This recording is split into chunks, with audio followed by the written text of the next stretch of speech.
Good morning. See, I thought I would do just a little bit of another video on faces and talk about, now that you've practiced a lot, working on eyes and noses and mouths and chins and ears and brows and focusing on those. I want to make sure that the next step for you is to not to think about them as you're drawing them, to think about them as something separate from everything else.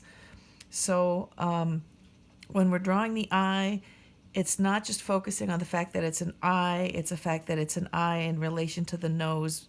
And when we draw the nose, it's a shape that's in relation to the chin. And when we draw the lips, they're in relation to something else.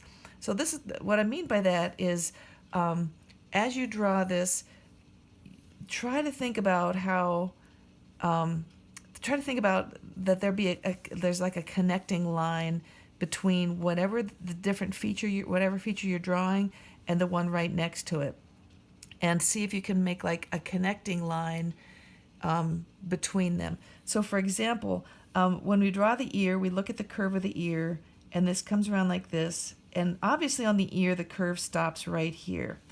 But watch this, is if we keep our eye going and go and keep imagining where this line goes, it kind of hooks into the upper lip. So as we're drawing this, we want to sketch in lightly, like if I sketched in the ear here. Now, there's no guarantees on this because I'm just kind of zooming here. As I draw the ear, now I want to make sure that when I come forward here, that it lines up with where the lip is. Now, what I would have done ahead of time is I would have said, okay, here's where the face is, here's where the features are, the eye is right in here, and then kind of gotten some of the features in really roughly. Okay, and so I might have done like this, and then his neck is really wide in the back. But then when it comes time to really refining everything, I would say, okay, this comes down, and then a line that curves this way will end up lining up with that lip. Okay, so we kind of have a little line there. We look at this curve here, and we see if this curve keeps going, whoop, it hits the nose. So now we have the chin, and we know that a line that would continue to go from there, it lines up with the nose. So you kind of have to hold all these things, these different thoughts together in your head as you're refining this. Instead of drawing the chin and saying, there, I'm done with the chin, or there, I'm done with the mouth. Not saying that's what you're doing, but that we want to kind of avoid that kind of thinking.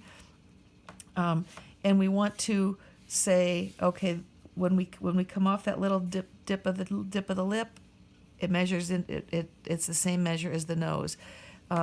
We come around the nose, and then that doesn't really connect to anything, but we can see that it's parallel to this line here.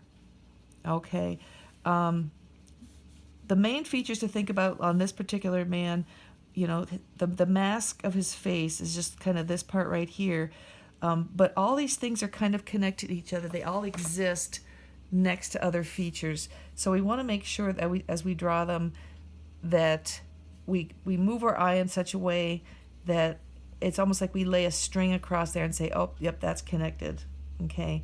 Or this comes down and it slices the chin, or this flips out just a little bit and it passes the chin. Okay, so look for those connecting places. One thing that I noticed is as we come up from his Adam's apple here, it lines right up with his nose. Okay, if we move our eye along this line and follow this imaginary line going through, it lines right up with the nostril there. Okay. It won't work for everything, but there may be some, for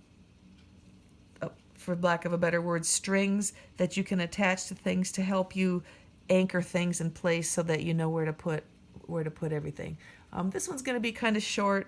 We can talk about it on the phone.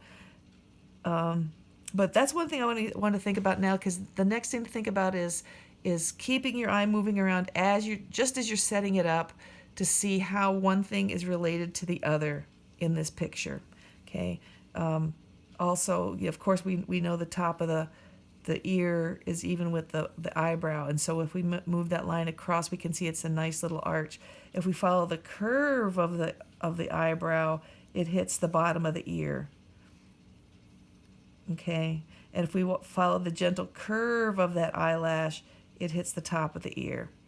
Okay, those are all little things. If you can picture like a string going from one feature to, and where does it lead to? So if you lay a string out, what does it connect with? And then make those little sketchy marks on your drawing, for lack of a better word, kind of as anchor points, and then you can fill in the features from around there. So I hope this helps. You're doing a fabulous job with all of your different features that you're getting, and all the different expressive faces that you've been drawing. They've been just wonderful. So I'm going to get this posted so that you can have a look at it. Thanks, Joey. Bye.